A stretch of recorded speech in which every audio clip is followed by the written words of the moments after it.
안녕하세요. 코치원 플러스 박상영입니다.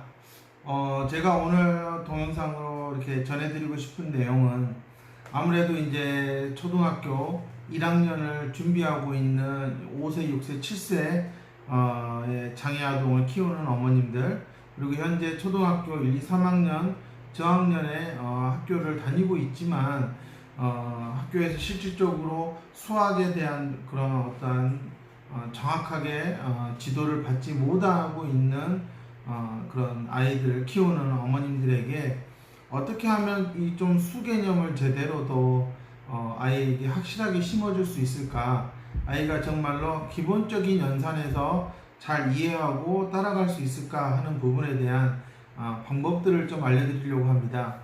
워낙 우리나라가 빨리 이렇게 한글이나 수개념을 빨리 이렇게 교육을 시키죠. 대부분 이제 학습지를 통해서 상당히 연산 능력을 많이 반복시키는데요.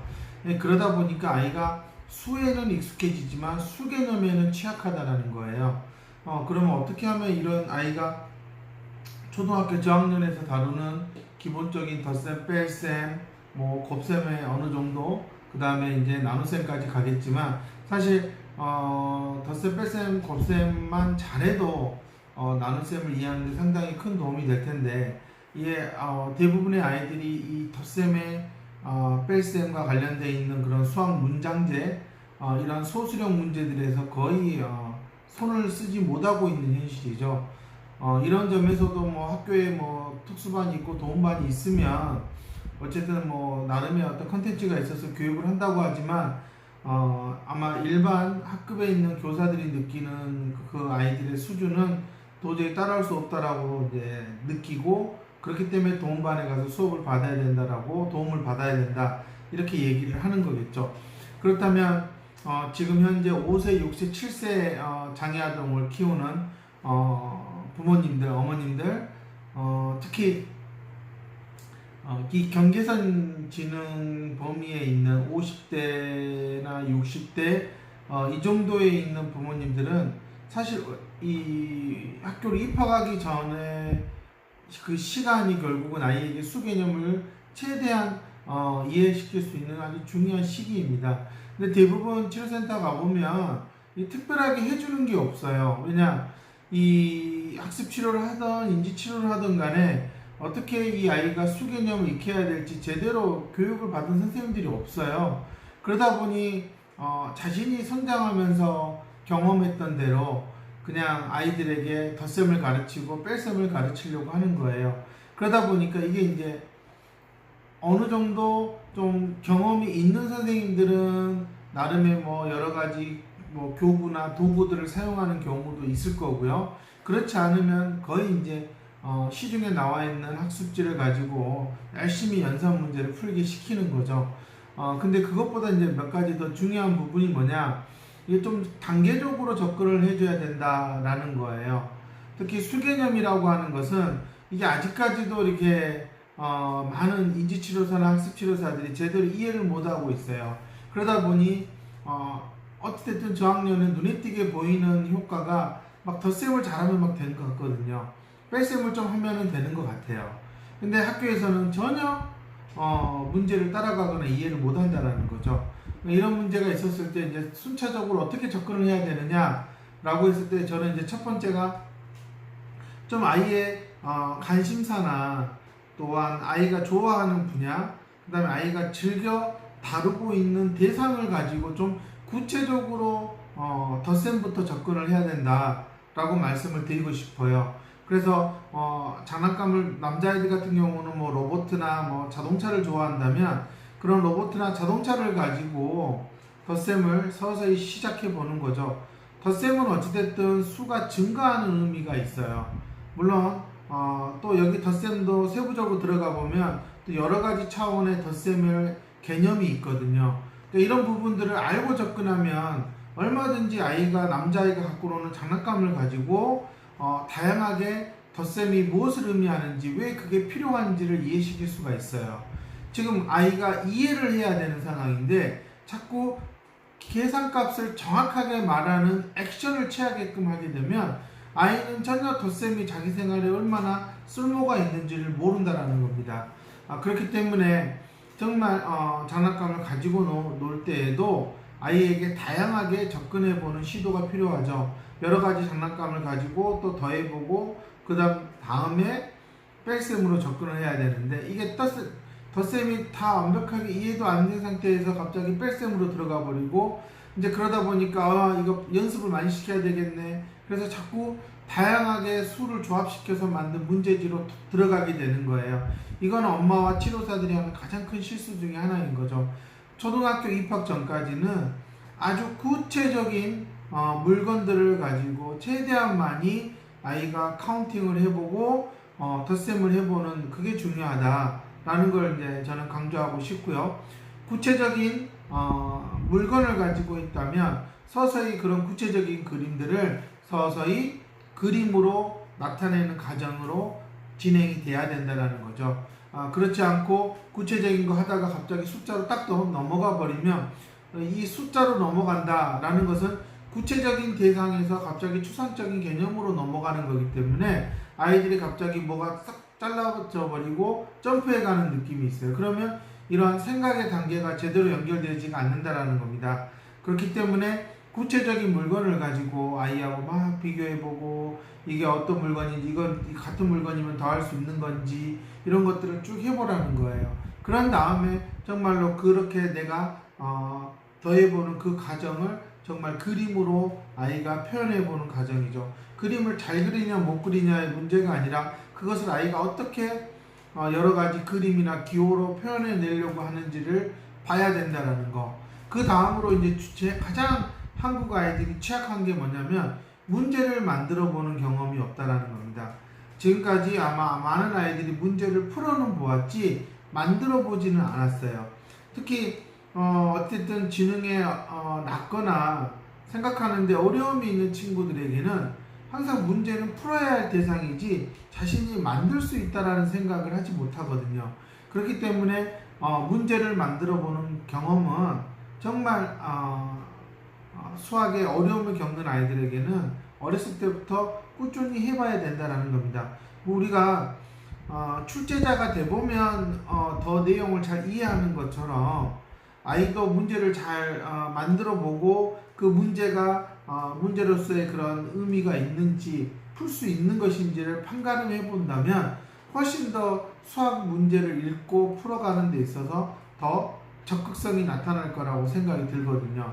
그래서 초등학교 저학년 때까지는 좀 구체적인 대상을 가지고 점진적으로 쭉 해봐야 된다라는 거고요. 그 다음으로는 그것을 그림으로 나타내보고, 물론 이제 글로 나타낼 수 있다면 더 좋은 거겠죠. 그 다음에는 문제를 자기가 직접 출제해보고 또 그것을 상대방이, 부모님이 풀어보는 그런 과정을 통해서 이 문제가 정말 문제의 가치가 있는 것인지 풀 수 있는 것인지를 한번 아이가 직접 경험해 볼 수 있다면 아무래도 저학년 때 겪는 여러 가지 그런 기본적인 연산에 대한 이해는 충분히 커버가 될 거라고 생각합니다. 무엇이든지 단계별로 꾸준히 다 해나가야 돼요. 가장 안타까운 건 1부터 100까지의 그런 수가 가지고 있는 의미를 제대로 모르고 있어요. 그런 아이들한테 자꾸 뭐 두 자릿수에 덧셈을 시키고 하는 것 자체가 의미가 없겠죠. 그러면 지금 저학년 아이들, 또 학교 입학을 앞두는 그런 5세, 6세, 7세 아이들 같은 경우는 정말 집에서 구체적인 물건을 가지고 1부터 100까지에 해당하는 그런 물건들을 찾아서 세어보는 것만큼 아이에게 가장 수의 그런 관계를 이해하는데 좋은 경험이 없다라는 겁니다. 너무나 엄마들이, 치료사들이 편리성을 따져서 학습지를 가지고 반복하는 걸 좋아하는데요.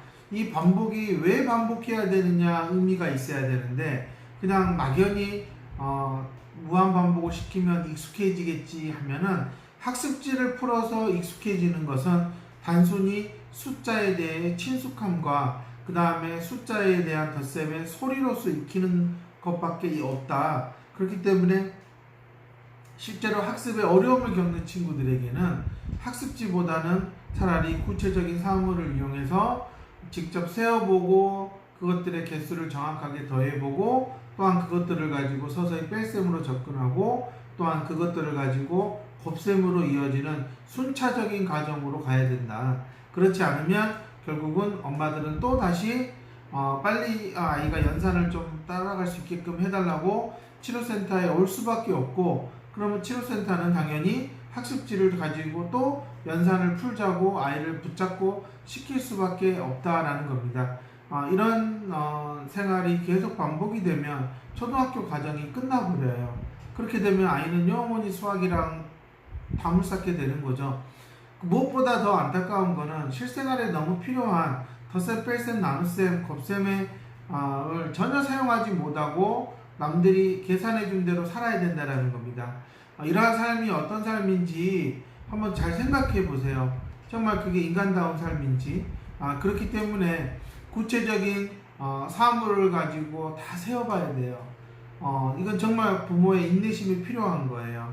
1부터 100까지 그것을 대체할 수 있는 물건을 가지고 아이와 같이 세어보고 또 그것을 가지고 더해보고 빼보고, 이러한 과정 속에서 아이가 수에 친숙해지고 이게 더한다는 게 어떤 의미인지 뺀다라는 게 어떤 의미인지 내가 그걸 어떻게 행동으로 옮겼는지를 잘 생각해 보라는 겁니다. 많은 부분이 사실상 초등학교 저학년 때까지는 연산에 많이 초점을 두고 있어요. 어쨌든 기본적으로 생각을 하더라도 그런 연산의 과정을 통해서 계산값이 나오고 또한 그 문제에서 무엇을 하려고 했는지를 나타내 주기 때문에 상당히 중요한 기술 중에 하나예요.